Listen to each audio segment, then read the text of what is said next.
YouTube, welcome. Thank you for clicking on my face once again. My name is Christian Shamar, and welcome to episode 4 of the Shamar Experience podcast. Sorry I've been gone for a couple weeks. Had a lot going on in life. Let me know if y'all vibing with this. This is my bedroom, so this is kind of a different setup than what you usually see. Let me know if y'all like this one more, or if you like the outside one more. The outside one is through those doors over there. But let's just get straight into it.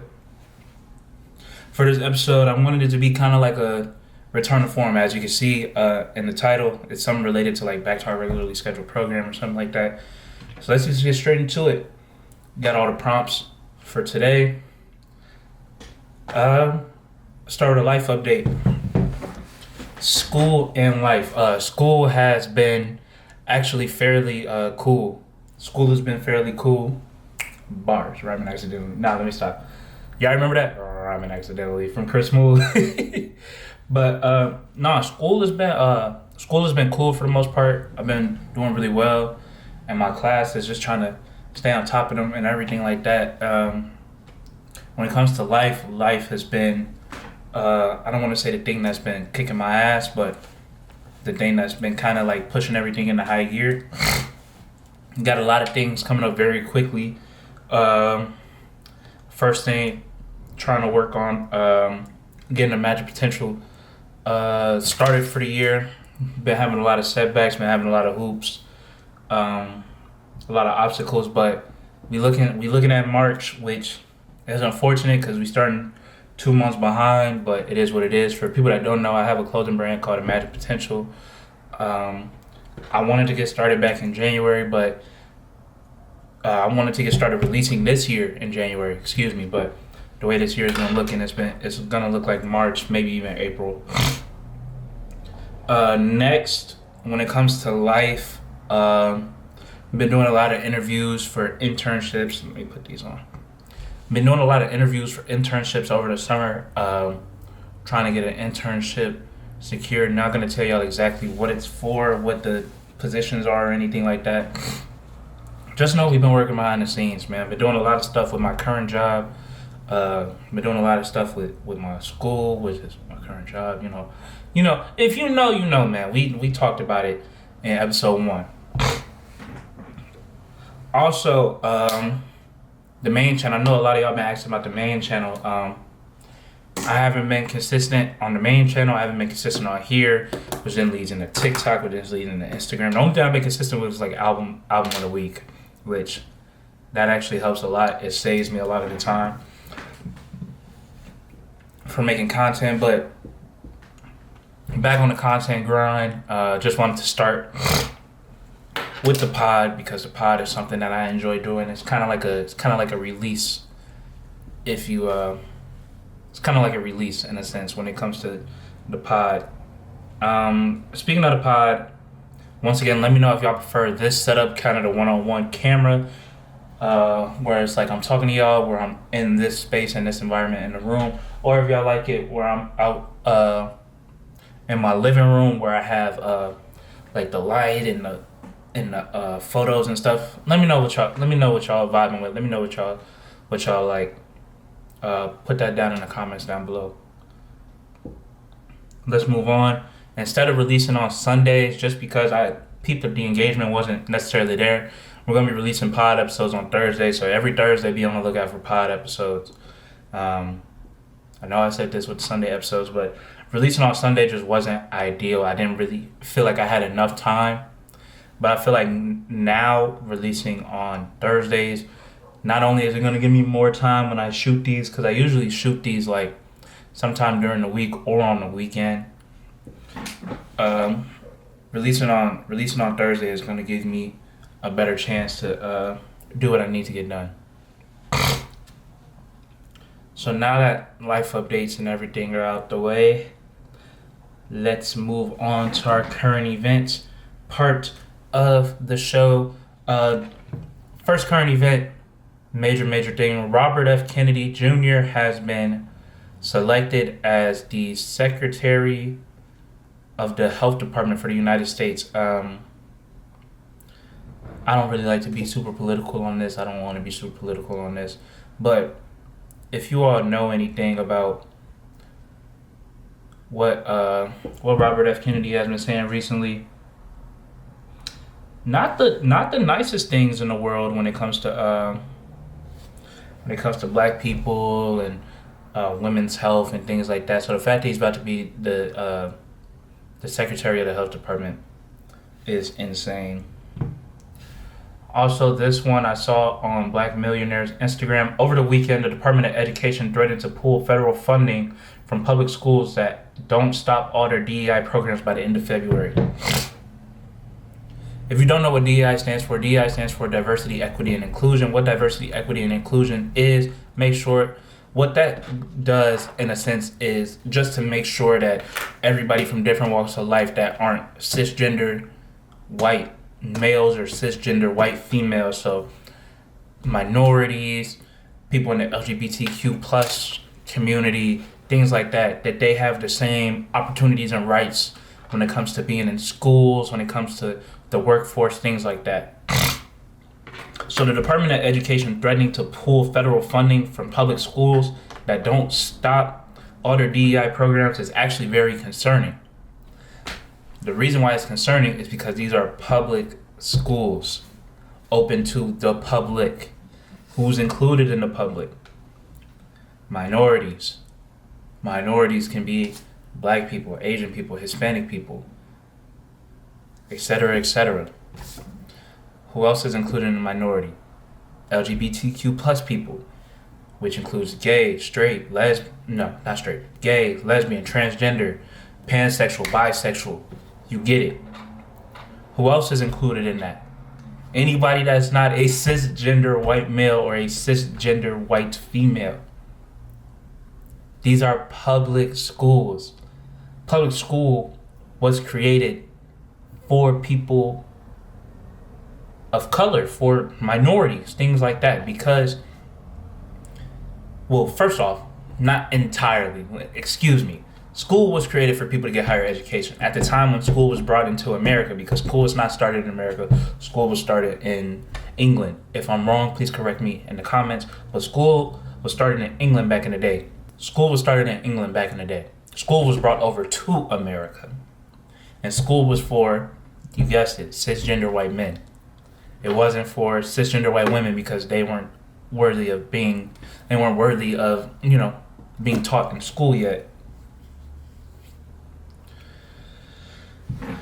But then once white women were allowed to read and write and weren't just regulated to the kitchen and things like that, I don't know the exact time. It wasn't the suffrage movement. If it was, I know the suffrage movement was for the workforce, but if the suffrage movement, included schools, please let me know. But once cisgender white women were allowed to be in schools, boom. And then once the African American person, the Hispanic person, the Latino person, the Asian person were allowed to be in schools as well, guess what happened? We saw the introduction of, this is probably way before that, but just bear with me. We started to see the introductions of private schools. Private schools were created for these wealthy, well-off families of, you guessed it, cisgender white men, cisgender white women. So then people of color, minorities, etc., could go to these public schools.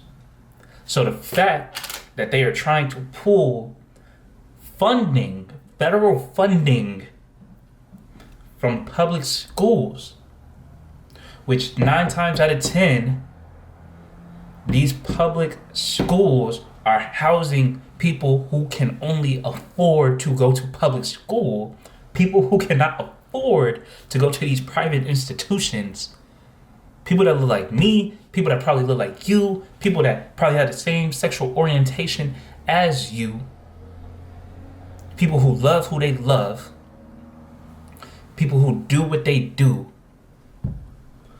These people will literally not be taught anything about their history anymore.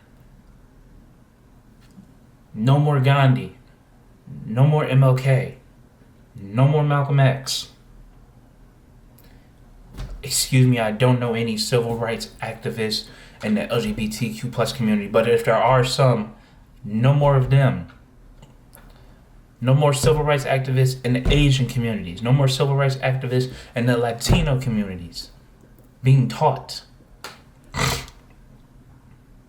Because we have a person in office who is a racist, is a bigot, is a multitude of things. And the number one thing that he cares about is making sure that the only history that America cares about for these next 4 years and the foreseeing years to come, because the next president's role, they're not even going to be able to do what they want to do. The next president's job is going to strictly be reversing everything that Donald Trump has done. He wants to make sure that the only history that America cares about is white history. And as we know, white history in America is not the prettiest thing. At all. In the slightest. It's not an enjoyable topic. It's not an enjoyable topic to talk about. It's not an enjoyable topic to learn about. The topic is so unenjoyable to talk about, learn about, listen to, write about, read about, etc., watch, that they pacify it and sugarcoat it so much. Thanksgiving. Slavery. They try to erase slavery. Like they try to erase slavery any chance they get. They try to pacify Thanksgiving.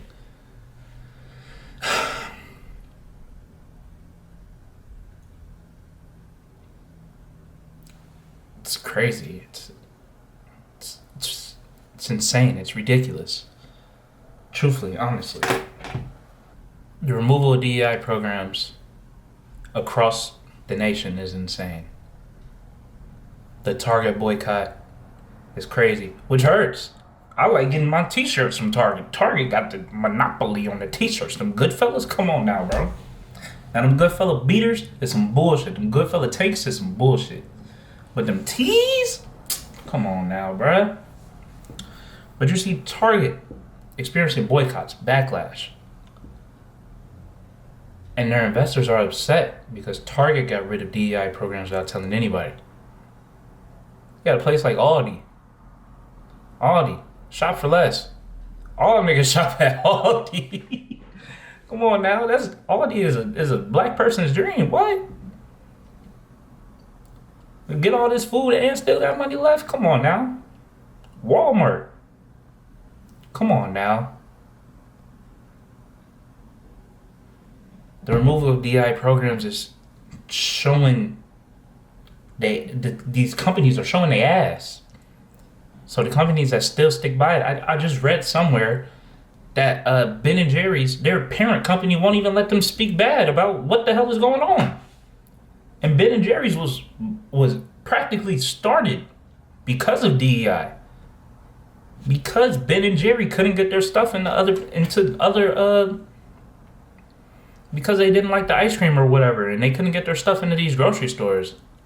I'm probably paraphrasing like crazy, but you know what I'm trying to say. I'm going off the top. Excuse me. but it's crazy the removal of these DEI programs. Looping back to Robert F. Kennedy. Robert F. Kennedy is a crazy nigga. I don't even want to call him a nigga. You a crazy motherfucker for the fact that you ran against Donald Trump. Ran against Kamala too. And you were all, for the people this, for the people that. Trump fucking up. Trump fucked up. All for the people, all this bullshit. And then the moment you don't win, you go hightailing and kissing this nigga ass for a position. Like, what is we doing? You was running on bullshit. You was running on straight bullshit. And the moment you didn't win, let me go see what my nigga Trump doing. Let me go get a position for my nigga Trump. You know what I'm saying? That's some bullshit. And the takes that he has, I think he said something like, black people need less anesthesia because because their bones are stronger or some shit. I don't know, some crazy shit that they brought up that he had said while he was on the stand for the position. Come on now, it's insane. It's insane. And they swore this nigga in. Same way they swore in the orange nigga. And he's showing his ass. He's showing. He don't care. Dick out, swinging. He doing whatever. I just read a stat today that said 87. And I keep saying today because today is February 18th. I just read a stat today that said like there's been 87 plane crashes since the start of 2025. I ain't never heard of planes crashing this much. Before this, the last time I heard about a plane crashing was Kobe in a helicopter, RIP, and Malaysia Flight 270. And then before that, it was 9/11. And I wasn't even born for 9/11. I wasn't even here on this earth. And now there's been 87 plane-related accidents since 2025. And you want to know why? Because he fired the nigga that was in charge of aviation. He fired the nigga that was in charge of air travel. You know what I'm saying? Like, he got rid of the nigga that was in charge of air travel. What the fuck did you think was gonna happen?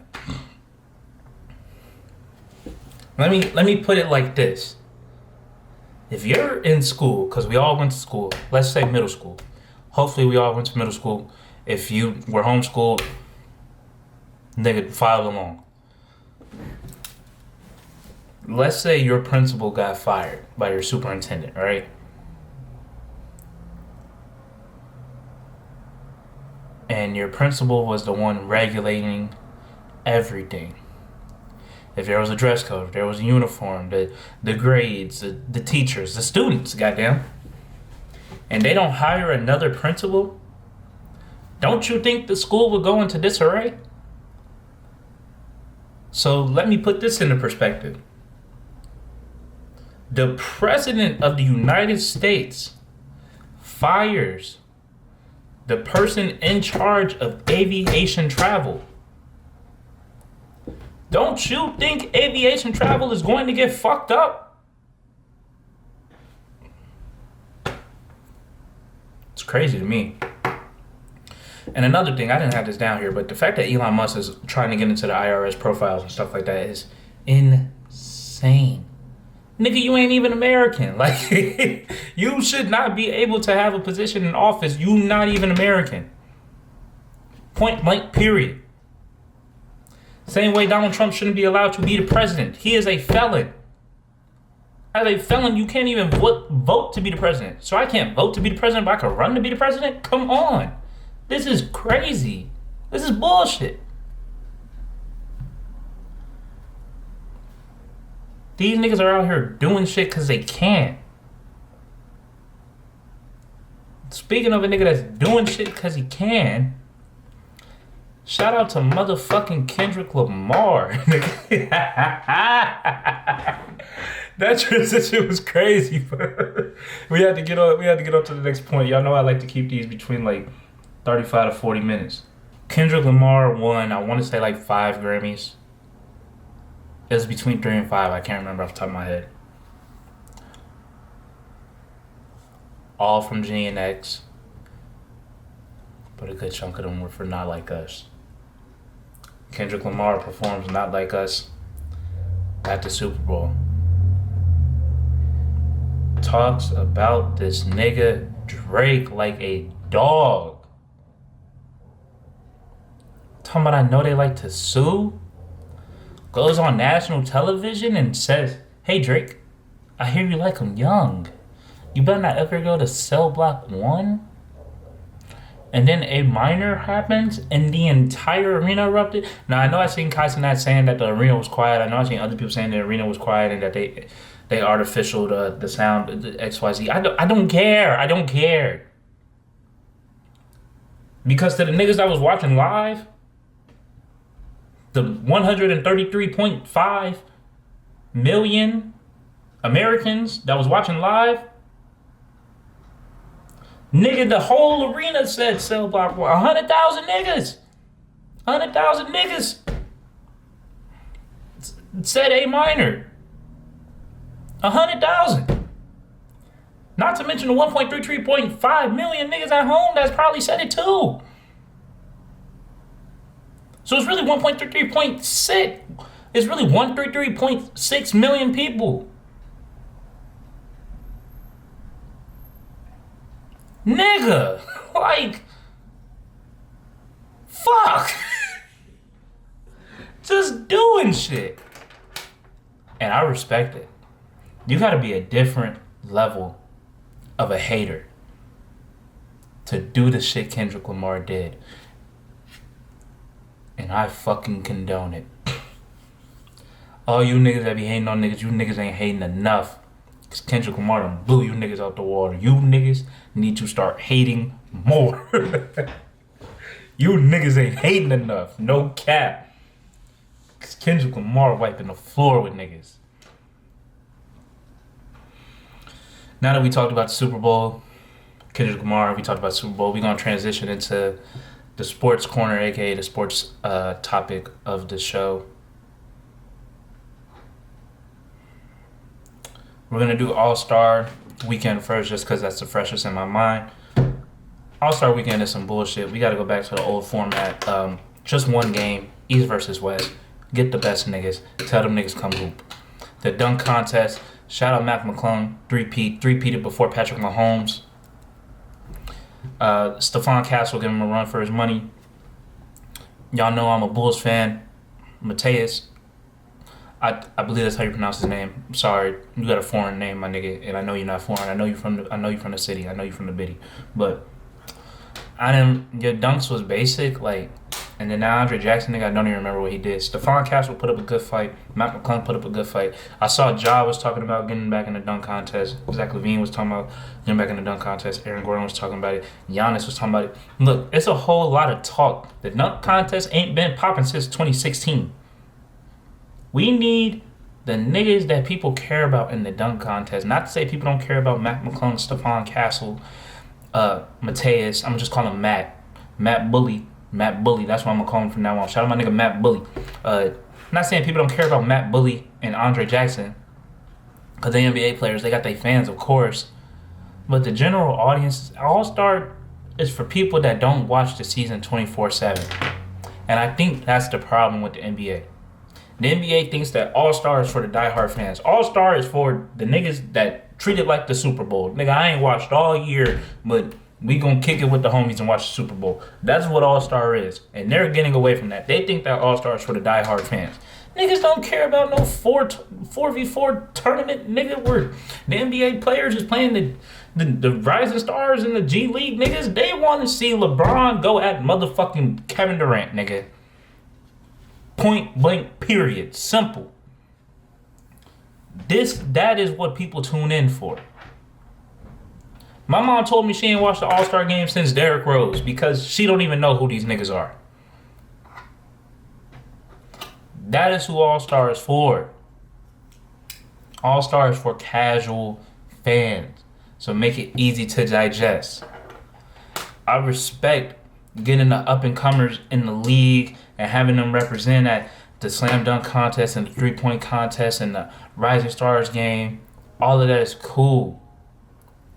But mix the stars in there too. If you gonna get a Matt McClung and a Stephon Castle, man, throw a Zion out there. Throw a John Moran out there. Start putting it in niggas' contracts that they gotta do something. Shit. Because it's boring. It is boring.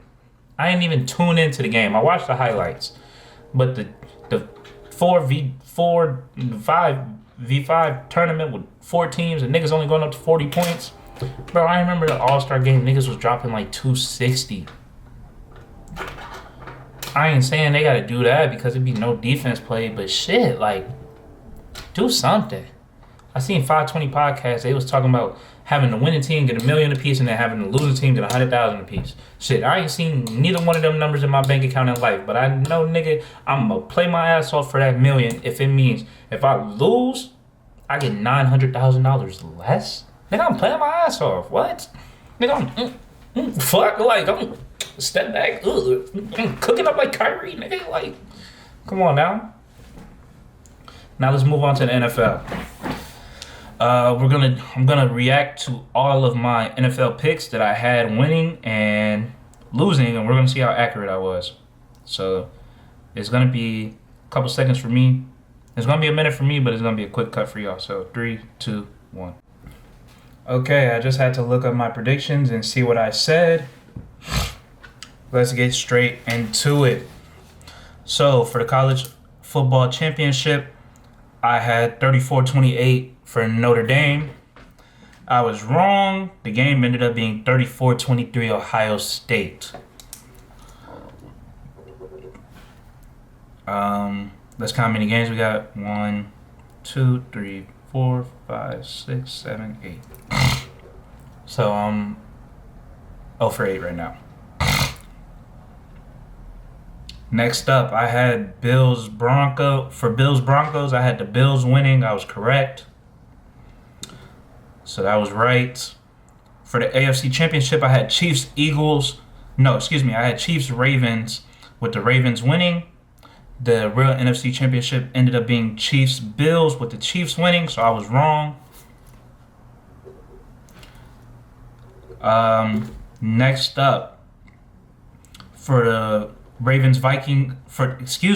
for the Rams Vikings game, I had Rams 34-31. The score ended up being 27-9, so I was right with the win, not with the score. I'm gonna still count that as right though. Next up, I had Bucks Commanders 28-21 for the Bucks. The game ended up being 23-20 for the Commanders, so I was wrong with that one. Next game, I had Eagles-Packers with the Eagles winning. I was correct. For the NFC Championship, I had Eagles-Lions with the Lions winning. The real NFC Championship ended up being Eagles-Commanders with the Eagles winning. I was wrong on that game. And finally, for the Super Bowl, I had Lions-Ravens. I know. I had Lions-Ravens. Oh, excuse me. I don't know if I said my AFC. For my AFC, I had Chiefs Ravens with the Ravens winning. I don't know if I said that. If I did say that, excuse me. But for my Super Bowl, I had Lions Ravens 34-30 with the Lions winning. And the real Super Bowl was the Eagles and the Chiefs. Eagles 40-22 winning over the Chiefs. So my official football prediction came out to 3 out of 8, shooting a whopping 38%, and that's why I don't sports bet.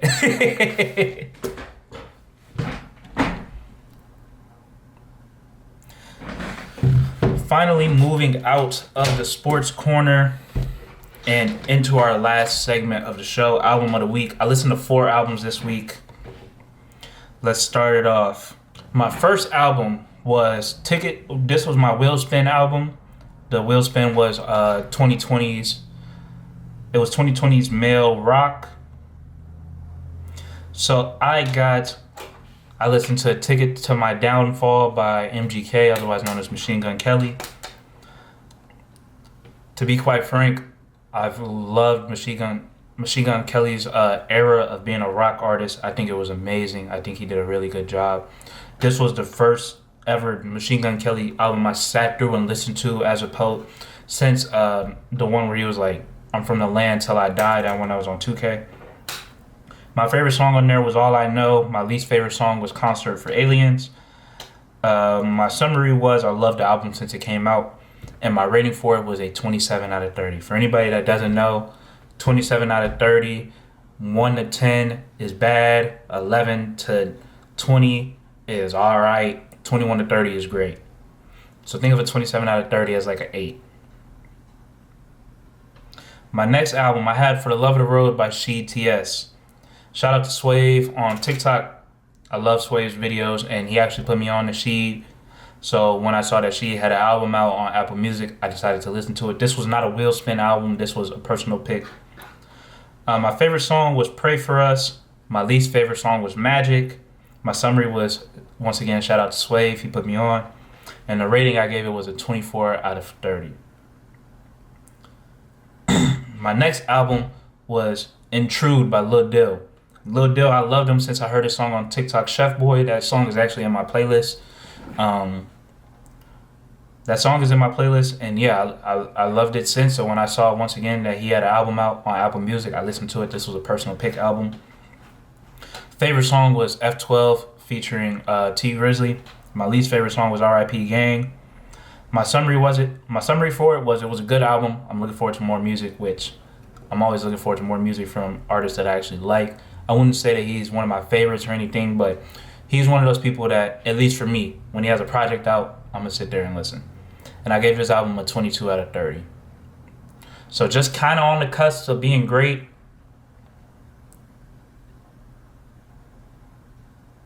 Yeah, that's where I would put it. Just kind of on the cusp of being great. And I listened to one more album. It was Some Sexy Songs for You by Drake and Party Next Door. Let me find it because it did not upload to my Instagram. And if you're ever wondering where these songs are, where you could see my reviews for songs and things like that, all you have to do is follow me on Instagram at Christian Shamar. No, excuse me. Cut.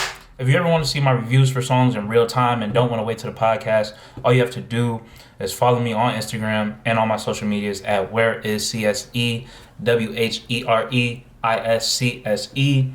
And you can scroll over to the tab on my highlights that says ATOW. That stands for Albums of the Week. And you can see these in real time when I'm actually reviewing them, and as opposed to giving my review thoughts on the podcast. And excuse me for not going super in-depth with these. Y'all know I like to keep the podcast between 45 minutes and an hour. And I'm already kind of running a little bit over time. At least the time that I like to set myself. And I listen to 4 albums. I don't have a real in-depth review for 4 albums. When I listen to like 1 album a week, then I'll give an in-depth review.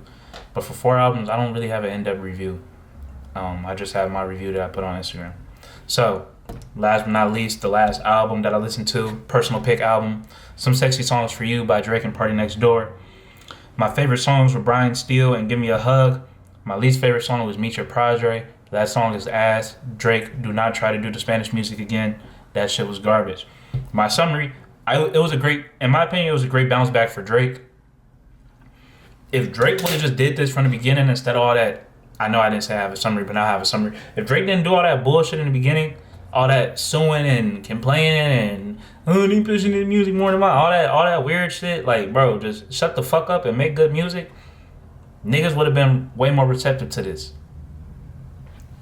Like, niggas that don't listen to Drake 24/7. I'm a Drake fan. I like Drake. I like Kendrick as well. One of my favorite songs is fucking Poetic Justice with these niggas together. But all that crying and all that other shit, like, bro, like, this is rap, my nigga. Like, go out there and fucking rap. Like, fuck.